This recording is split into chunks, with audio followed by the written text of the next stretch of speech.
নমস্কার, আমি সুইটির কিচেনে স্বাগত জানিয়ে চলে এলাম আপনাদের কাছে আবার একটি নতুন রেসিপি নিয়ে। বহুদিন শারীরিক অসুস্থতার কারণে বাড়ির অনেক কিছু সমস্যার জন্য ভিডিও ছাড়তে পারিনি, তো হঠাৎই ভাবলাম যে কিছু না কিছু একটা পোস্ট করাই যাক। দেখুন, আজকে আমি ফুলকপি দিয়ে মাছের রান্না করব। এখানে আমি ফুলকপি আলুটা কেটে নিয়েছি আর 6 পিস মাছ নিয়ে নিয়েছি।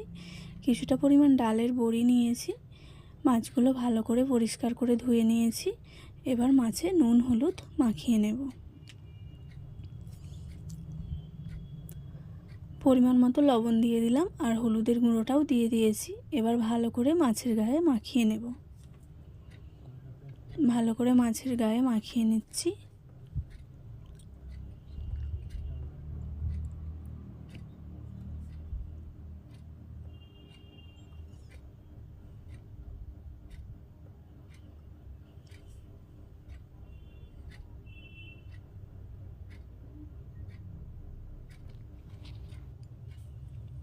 ভালো করে লবণ হলুদটা মাছের গায়ে মাখিয়ে নিয়েছি। এবার গ্যাসের ফ্লেমটা অন করে মাছগুলো ভেজে নেওয়ার জন্য একটা কড়াই আমি বসিয়ে দেব গ্যাসের মধ্যে।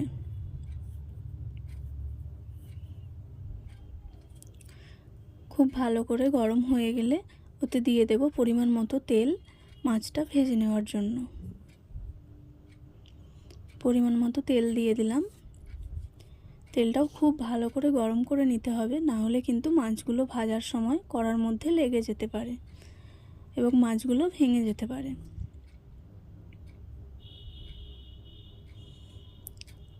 খুন্তির সাহায্যে তেলটা কড়ার চারিপাশে লাগিয়ে দিলাম, যাতে করে মাছগুলো কোথাও কড়ার মধ্যে না আটকে যায়।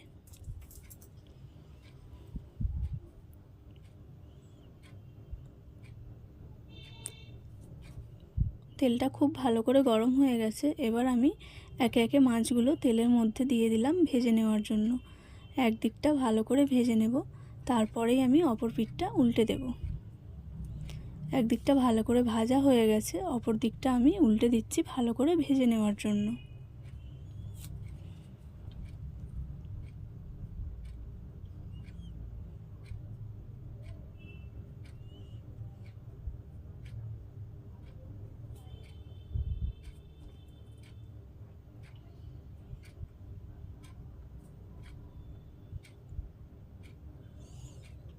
দেখুন, হালকা হালকাভাবে একদিকটা ভাজা হয়ে গেছে। উল্টানোর পর বুঝতেই পারছেন, এইরকমভাবে ভালো করে উল্টে পাল্টে মাছগুলোকে ভালো করে খুব ভেজে নিতে হবে।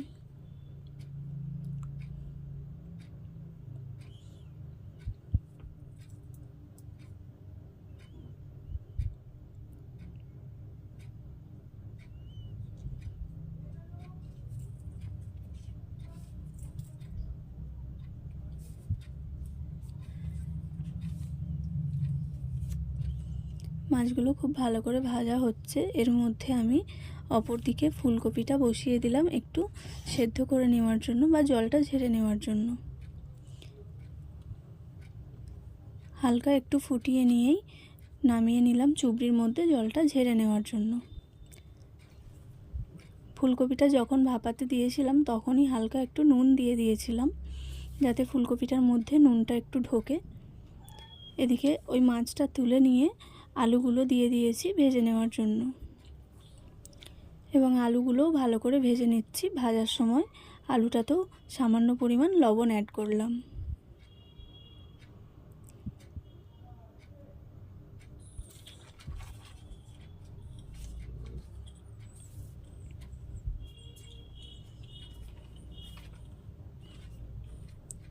এইভাবে ভাজতে ভাজতে হালকা একটু ভাজা হতেই আমি হলুদের গুঁড়ো দিয়ে দিলাম, যাতে একটা সোনালি কালার আসে আলুটার মধ্যে, দেখতেও ভালো লাগে। হলুদ গুঁড়োটা দেওয়ার পরও কিছুক্ষণ ভালো করে ভেজে নিচ্ছি।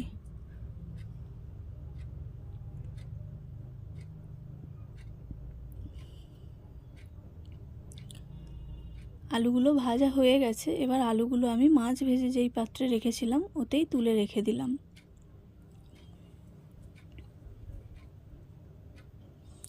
এরপর ওই তেলেই আমি জল ঝেড়ে রাখা ফুলকপিগুলো ভালো করে ভেজে নেওয়ার জন্য দিয়ে দিলাম এবং ফুলকপিটা খুব ভালো করে আমি ভেজে নেব ওই তেলের মধ্যেই।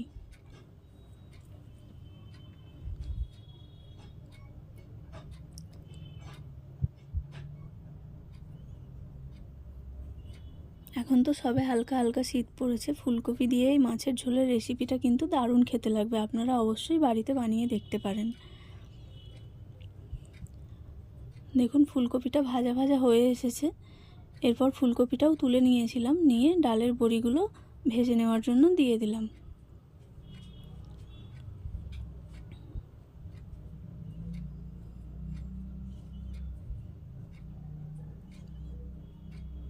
এবং কিছুক্ষণ ধরে ডালের বড়িটা ভেজে নিয়েছি।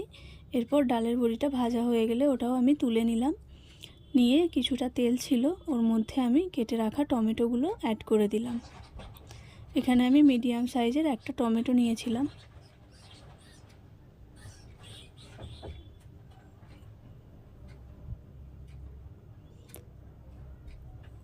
টমেটোটা নাড়াচাড়া করে হালকা একটু ভাজা ভাজা হয়ে এসেছে। টমেটোর গায়ের খোলাগুলো দেখেই বোঝা যাচ্ছে। এই সময়তেই কেটে রাখা পেঁয়াজটা অ্যাড করে দিলাম। আমি কিন্তু এখানে মিডিয়াম সাইজের দুটো পেঁয়াজ নিয়েছিলাম, যেটা কেটে রেখেছিলাম, ওটা অ্যাড করে দিলাম। এবং টমেটোর সাথে পেঁয়াজটাও ভালোভাবে করে ভেজে নিতে হবে।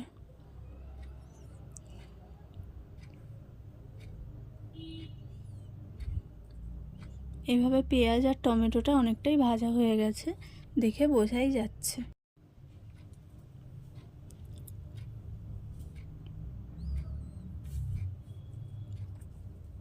পেঁয়াজটা কিন্তু লালচে আকার ধারণ করেছে, টমেটোটাও প্রায় গলে গলে গেছে।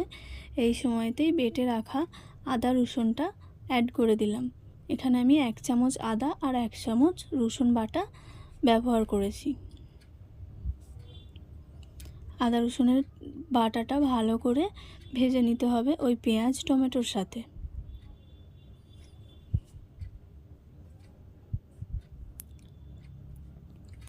যেহেতু আমি আলু আর ফুলকপিটা ভাজতে অনেকটাই তেল ব্যবহার করেছি, তাই আমি মশলাটাতে একটু কম তেল ব্যবহার করছি এখন।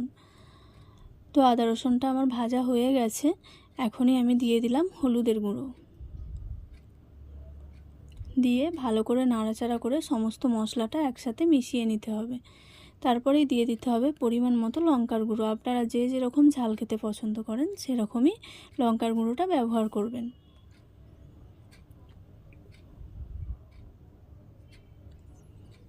খুব ভালো করে মশলাটা সবার সাথে ভালো করে মিশিয়ে নিচ্ছি।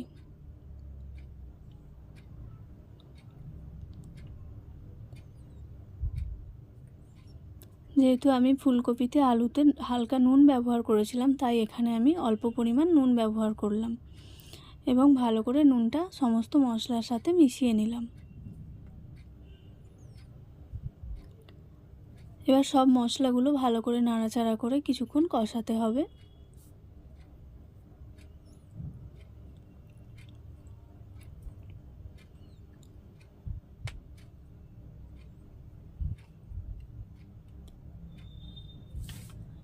সব মশলাগুলো ভালো করে কষানো হয়ে গেছে, একটা সুন্দর কালার এসে গেছে।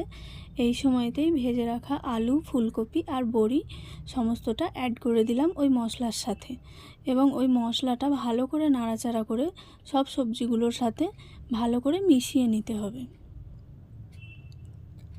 এইভাবে ফুলকপি, আলু, বড়িটা মশলার সাথে কষাতে থাকতে হবে কিছুক্ষণ টাইম ধরে।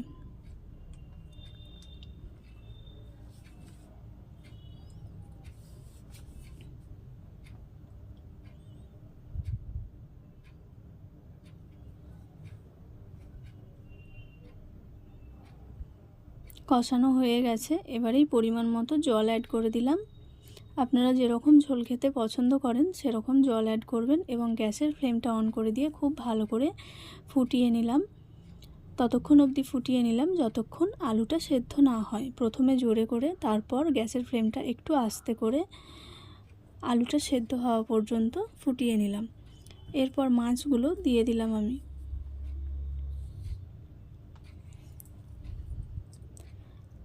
আলুটা পুরোপুরি সেদ্ধ হয়নি, হালকা বাকি আছে। এই মুহূর্তে মাছগুলো দিয়ে দিলাম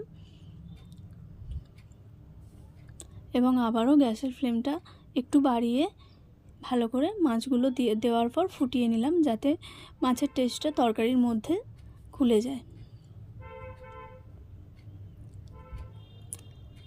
এবার সব শেষে ধনেপাতা কুচিয়ে রেখেছিলাম কিছুটা পরিমাণ, সেটা দিয়ে দিলাম দিয়ে খুন্তির সাহায্যে একটু ভালো করে নাড়াচাড়া করে নিলাম। আলু ফুলকপি সবটাই সেদ্ধ হয়ে গিয়েছিল, এরপর নামিয়ে নিয়েছি। দেখুন পুরোপুরি রেডি হয়ে গেছে। এরকম হয়েছিল রেসিপিটা রান্না করে রাখার পর।